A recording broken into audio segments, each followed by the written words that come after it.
Hey, what's up, everybody? Welcome back to News Dose, and it now appears that Xbox and Bethesda is looking to make a major game announcement in 2025 and possibly as early as next month at their rumored Xbox Developer Direct. Now, this will be a huge addition to their lineup of Xbox Game Pass titles, and I fully expect a ton of excitement when it's officially revealed. This could possibly be one of the biggest games set for next year. I know I'll certainly be very excited, so stick around and we'll talk about all of that, as well as an update for the Sony Kadokawa acquisition. A lot of people thought that this was a for sure done deal, but we got an official announcement today, and it didn't exactly end up being the buyout that a lot of people expected. Let's just go and jump right into things, though, starting off with the Nintendo Switch successor. You know, we talked about this over the weekend, and if you missed that video, definitely go check it out. But basically, somebody on Reddit by the name of Next Handheld claimed this: "I've come from the future. I got my muggy hands on a final release Switch 2 and its dock. Ask me anything, I'll post proof on Xmas," which, hey, you know, that could be very interesting. We could get a nice little Christmas present in the form of a big Switch 2 leak. But yeah, I mean, this person posted a ton of alleged information that they have for the Switch successor, and this includes its size, its screen, its controllers, its magnetic rails, a possible launch game, and even a potential reveal for sometime in January. So there's a ton of information here, and I get it, you know, we see fake leaks on Reddit all the time. But what makes this situation really interesting is that a moderator vouched for this leaker. They said this leaker was able to confirm that they are, at least to some extent, telling the truth about having information that hasn't leaked yet, or they are just a really good hoaxer. Even more so is that today, The Verge also threw their hat in the ring and said this: "A Redditor named Next Handheld claims to have seen and touched an actual final retail unit of the Nintendo Switch 2. I spoke with them, and I've now heard and seen enough to think they might be legit. In particular, I've seen 2 photos of a possible Nintendo Switch 2 dock and 1 photo of the inside of a possible Switch 2 controller rail, covered in certification logos and with copper contacts exposed, which also shows its metal kickstand hinge open at an angle. Notably, the dock was not included in the 3D scan that's circulating among case manufacturers. If Next Handheld is telling the truth, we now know a good bit more about Nintendo's next console. For example, as much as we love it to be called the Super Nintendo Switch, it'll likely be introduced as the Nintendo Switch 2, which again, I completely agree, should be the case. It should be the Switch 2 because that would be the easiest way to tell people this is the next generation Nintendo console. Whatever the case may be, though, this leak appears to be the real deal. Again, I mean, we might even get even more information on Christmas. Hopefully, they follow through with that promise. But until then, if you're craving Switch 2 information, either go check out my previous video about this topic where we go about it in great length, or check out the full leak on Reddit, which I'll leave both of those in the doodad below. Either which way, though, I mean, it feels pretty good that we're finally getting some legitimate Switch 2 news. Now, we also got some more information for Trails in the Sky First Chapter, which was formerly a JRPG for the PSP, and quite frankly, one of the better JRPGs for that console. It's a really good series.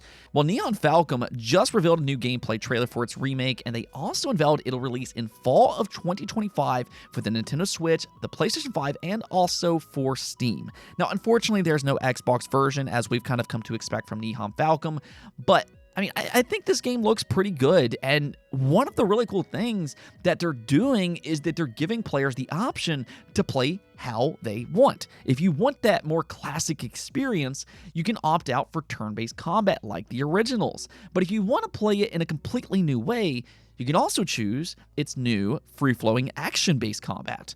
I mean, for me personally, I'm going to keep it classic because I really enjoyed the original games, and you know, that's something I actually want to touch upon here for a moment.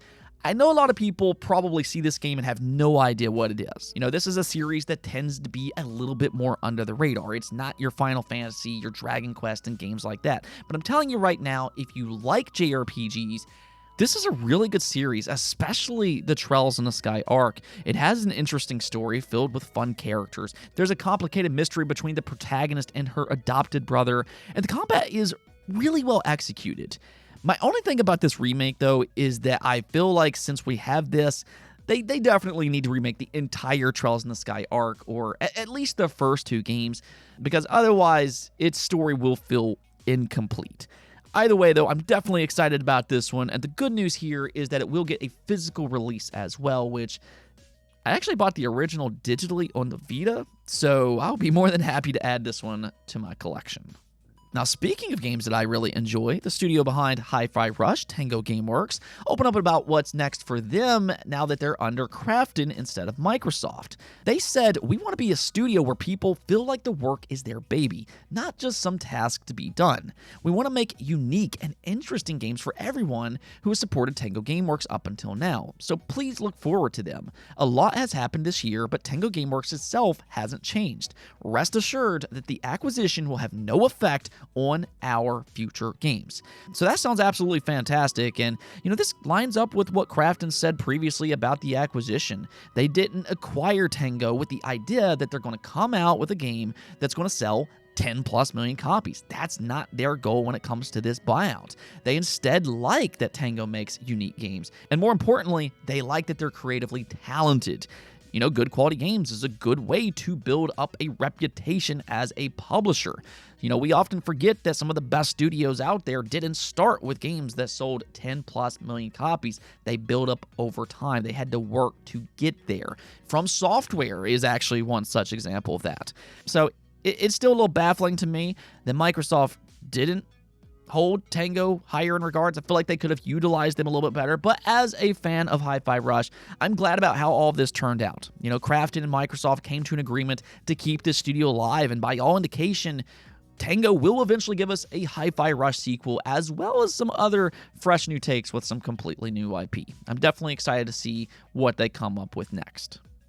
Okay, so let's go talk about Xbox, though, because there's been a lot of news from them these past few days. We're starting to hear rumblings that Xbox will indeed hold another developer direct in January of 2025, which, they've had a lot of successes with these showcases these past few years, which were both held in January. And it's really just a great way for them to set up expectations for their fans going into a new year. But the bigger mystery here is, what are they actually going to show at this alleged direct? We already know that they have Avowed, The Outer Worlds 2, Doom the Dark Ages, Towerborn, South of Midnight, and possibly Fable for 2025. So some new gameplay and some release dates, or at the very least some release windows, would make a lot of sense for those games. And I think those alone would already make for a fairly decent lineup for 2025 and a really good showcase. However, Xbox has made some surprise announcements in the past at these developer directs, such as Hi-Fi Rush as one such example. And that's where things start to get really exciting, because insiders are starting to claim that Xbox has more planned for 2025 that we don't know about yet. Tom Warren recently teased that, and now both Nate the Hate and Extasis TV are claiming that a big Bethesda game could be announced for 2025, and maybe even as early as next month. This is for the long-rumored The Elder Scrolls Oblivion remake. Yeah, this is a game that leaked during the FTC versus Microsoft case. So, there is an actual reason to believe that this could be true, other than the fact that these insiders are suddenly bringing it up now. We have internal documents that claims that this game is at the very least planned. So this is not a far-fetched leak at all that just came out of nowhere, but it looks like an announcement could happen relatively soon. And depending on how much effort they actually put into this remake, this could potentially be one of 2025's biggest games. Skyrim, which is the last Elder Scrolls game that we got, is often viewed as one of the best RPGs ever made, because, honestly, it really is. But before Skyrim, Oblivion was already absolutely fantastic. I remember playing it back on the Xbox 360 and just being so enveloped into its world. It is such an incredibly good game, and I'd still rank it high among the best RPGs that I've ever personally played. Really, depending on who you ask, a lot of people actually hold Oblivion even higher than they do Skyrim, which, that says a lot in its own. So to hear that Virtuous is working on an Oblivion remake, again, this could end up being one of the most exciting games for 2025, if true. Especially if the rumors that it's using Unreal Engine 5 is true as well. That could mean that this is a legitimate remake and not just a simple remaster. Now, there will be conversations about which platforms it'll release on. Of course, Microsoft now owns this franchise, But truthfully, I wouldn't be all that surprised if it launches on the PlayStation 5 as well, just considering its legacy. We've seen that happen with a few other Xbox-owned games. But considering it's a Bethesda game, one thing that you can absolutely bank on is it's going to be a day one Xbox Game Pass launch. And obviously, it'll be a massive PC game where a lot of Bethesda fans prefer to play. For that matter, this could also maybe tide fans over until the eventual Elder Scrolls 6, which is still, likely years away. I'll say this much, though. That Xbox Developer Direct just got a whole lot more exciting. This could potentially be there, maybe Kojima's new game, OD, or who knows, we haven't even seen Project Mara in a long time from Ninja Theory. How far along is that game? Could it potentially come out soon as well? So, there's a lot of possible announcements that could be at this Xbox Developer Direct. But let me hear what you all think about this.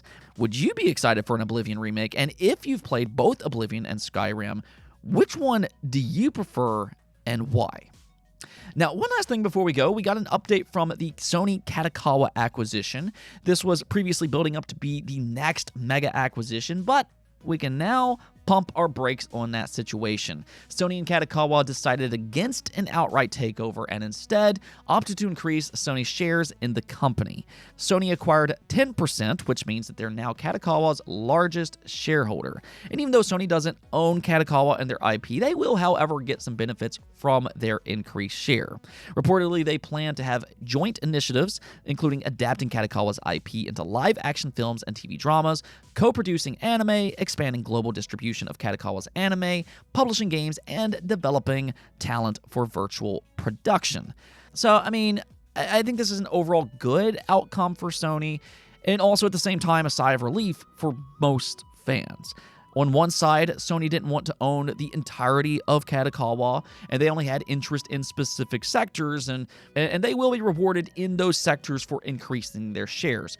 But on the other side of things, and speaking from a fan's perspective, this also keeps Sony from having too much power in the anime industry and also from having too much influence over From Software. Of course, that was one of the big concerns in terms of gaming. We want FromSoft to be FromSoft and not necessarily what Sony wants to push them to be. And in this situation, FromSoft can continue to do what they've been doing all along. Just make great games. Now, maybe Sony helps with their publishing in the future. That could potentially happen. But I feel like this was definitely a bullet dodged for a large portion of fans out there, both in terms of gaming and especially in the anime industry, where this could have potentially bordered into a monopoly type of situation. Anyways, though, that's going to be it for this episode. But until next time, make sure to subscribe, ring that bell, and peace out.